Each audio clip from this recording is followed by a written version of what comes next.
Howdy guys, Mimi with People on the Block, and today's episode with Anna with Texas Tiki Time. Aloha!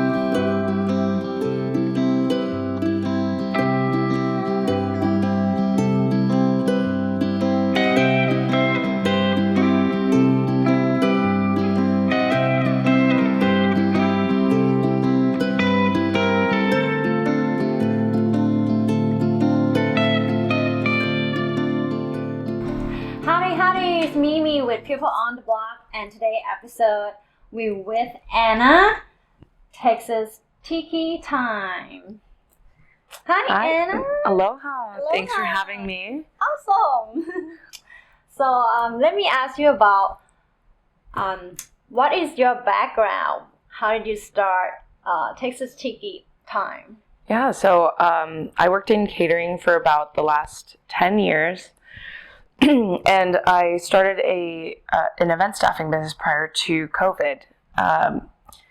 And after COVID hit and everything was just very, after COVID hit, most of my events canceled. So I had a lot of time to think and pivot I had a lot of time to reflect and think about where I wanted my business to go. And I wanted to focus on just bartending, so I wanted to kind of do something a little bit different. And at the time, there were a lot of people who were out of work from bars, and they were also starting mobile bartending businesses. And I wanted to figure out a way I could stand out from everyone else, because it made marketing a lot easier if you were different from the rest of the market. So my idea was to add a theme to my bar, which ended up being tiki, because I started to fall in love with tiki during COVID while making all kinds of cocktails at home. Yeah. And did you have a background in marketing? No, my background actually is in research operations. I worked in tech, and then working catering as well. I did a lot of weddings. Second question is, what inspired you to start Texas Tiki Time? So I was inspired to start Texas Tiki Time because my prior business, which was just event staffing, it was a fun experience, but what I learned from that was it's really hard to stand out from other event staffing businesses because people don't understand the difference. And so with my other business, I espoused professionalism, which is kind of hard to market. So I decided to completely do a 180 and figure out what I wanted to do with my mobile bartending. And with a unique theme, I figured it was easier to have a market where I can it was easier for me to be able to market my business knowing that it was completely different than other mobile bartending companies out there. So and also I started to fall in love with tiki in my personal life, and I really wanted to do something really fun and different. I wanted people to walk up to my bar and smile and feel like they're on vacation. So that's why I decided to keep going with tiki. Yeah, from the review that I have read, that people have really fun and very customized experience from your event as well. Mm-hmm. Yeah, I've seen a lot of really good reviews from people. Like very touching reviews. Yeah, my favorite compliments are when people come to the bar and they say, "Wow, this makes me miss Hawaii," or "Oh, I feel like I'm on vacation already." So those are the moments where I really appreciate what I've built, because I make people not just drinks that are delicious, but make them feel a certain way. The third question, what do you think makes an event successful? Yeah, so for me, a successful event is when our client is happy. In hospitality, all of the work we do is in service of others. And for my events, my metric for success is when the client at the end of the night doesn't have to worry about anything, and during the event they get to mingle with their own guests, and they don't have to worry about taking care of busing any trash or refilling food because they have us to help take care of that for them. So that's for us what we measure as success. The fourth question is, what attached you to Tiki? So I started making more cocktails at home and getting more complex with my cocktails because I have over 400 bottles of liquor and liqueurs. And eventually what we've realized is when you get into craft cocktailing, you usually go one of two routes. You either go tiki or you go prohibition. And so those are the craft cocktail path that usually people take when they start getting into cocktails. And so I went really tiki because of an Eater article that was about the original 1944 Trader Vic's Mai Tai. And I was really interested in recreating that drink recipe. And so I got all the ingredients for it. I made the Mai Tai and it was amazing.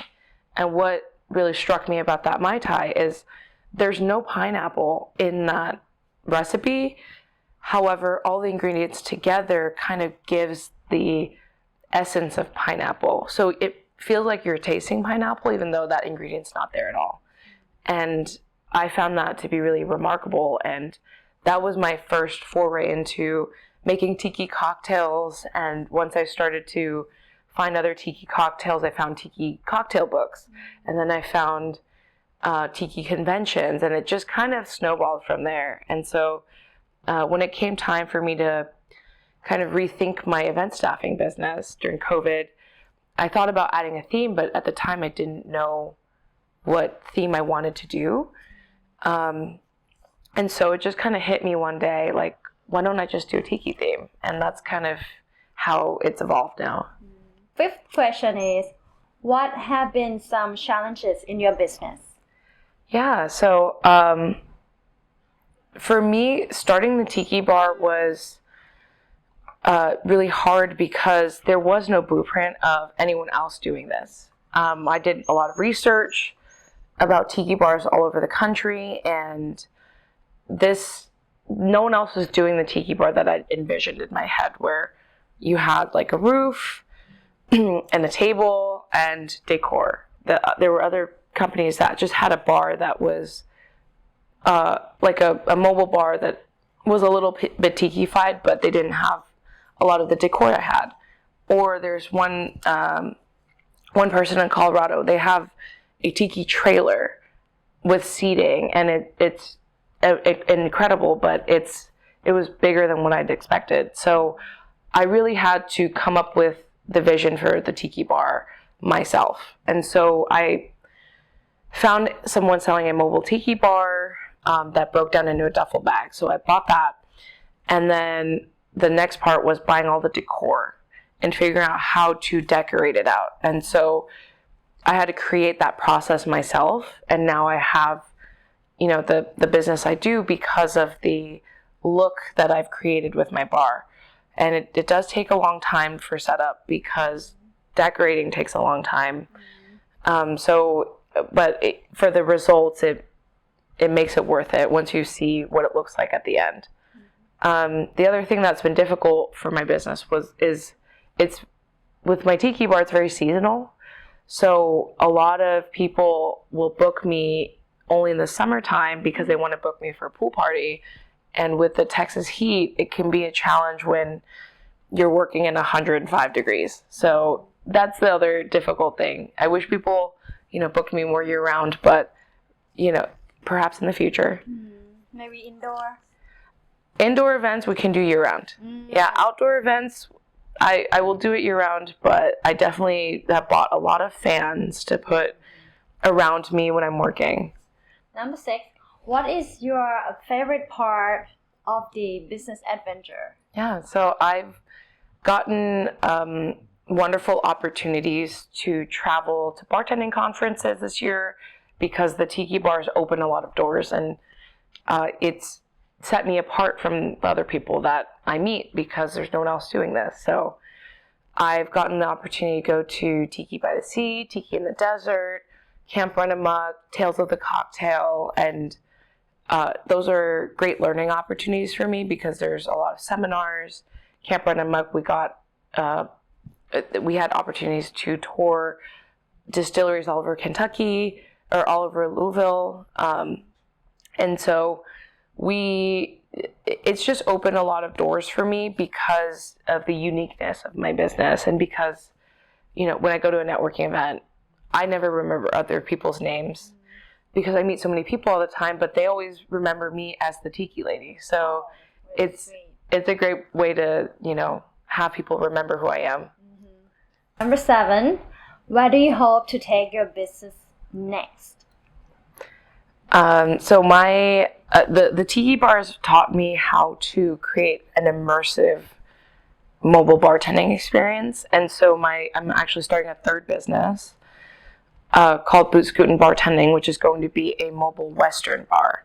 So it'll be a similar concept in that it's over the top immersive, but it'll be completely Western.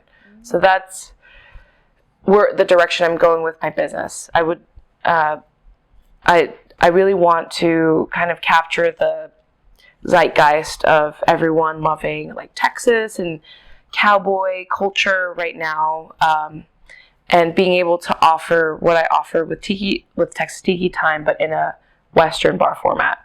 I'm so excited. Yeah. So can you tell us again about your first business, second business, and third business to everyone? Yeah, so my first business is Texas Tiki Time, so that's the immersive mobile bartending experience that is tiki themed, and my second business is Finesse Events Co., where I provide white glove event staffing service with professionally trained servers and bartenders. And then my third business is Boot Scootin' Bartending, where it's going to be an immersive mobile Western bar experience. It'll be available to book starting November. This November? Mm-hmm. Oh my, I'm so excited for that. Yeah. Could you tell me the most memorable of the Texas Tiki Time in your experience? Yeah. Last year I had a client who wanted to do a tiki theme for her son's wedding or engagement party. And so she actually collected tiki furniture for 6 months prior to the party, sourcing vintage furniture all over to Austin. And she also redid her backyard for the party. So she went all in to just make it fully tiki in her little in her side yard. And so once we brought the tiki bar, it just completed the look of it, and it really did feel like you were in Hawaii once you were there, because there were plants everywhere. They had the luau. They were cooking Kahlua pork sliders. Like it was really nice touch. Like a full option, food and to drinks to atmosphere. Mm-hmm. Did they have dance? Yeah, they were playing tiki music the whole time too. Oh, yeah. Cool. Mm-hmm. And you mentioned about you collect all the furniture and knick-knack stuff from Top, right? Yeah. Have you ever had a chance to work up there? Not yet. I might be working there in November, but we'll see. That's still in the talks. Well, people in Top, if you want to book her, please contact Anna. So Anna, what lesson have you learned from your business and experienced? Yeah, so for me, I think the biggest lessons I've learned from having this business were really mindset focused. My previous business, event staffing business prior to COVID, I started it because I was working for a lot of different people and I just didn't like how they were doing things, or walking into an event not having any idea what was going to happen or what was going on, because people didn't provide those details. So I started my own businesses to be able to provide details to the people that worked for me.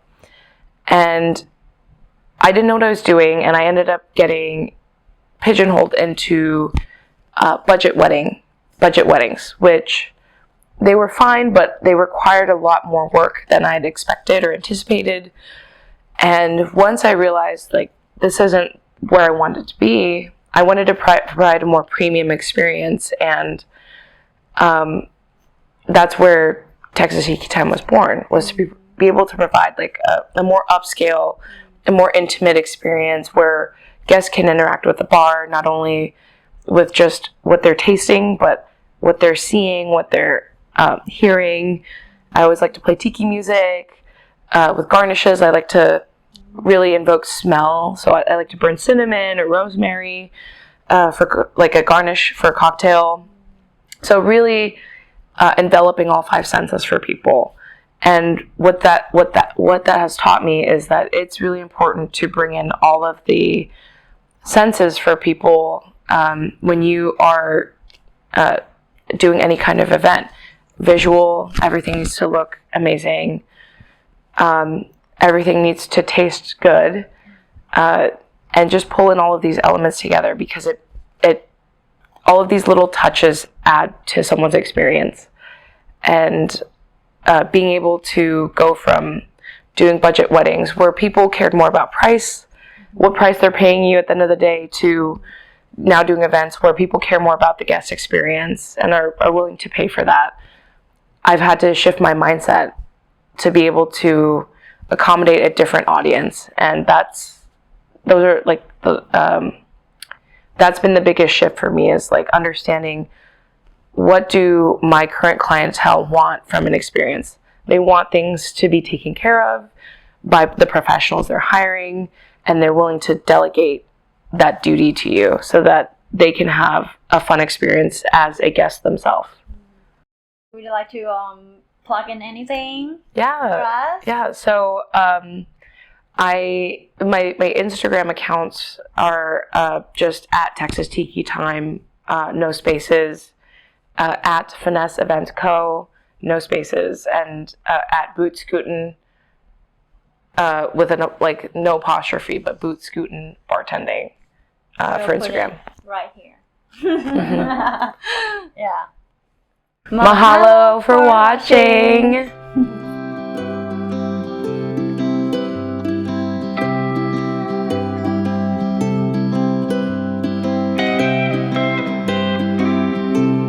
If you want to be on People on the Block, drop us an email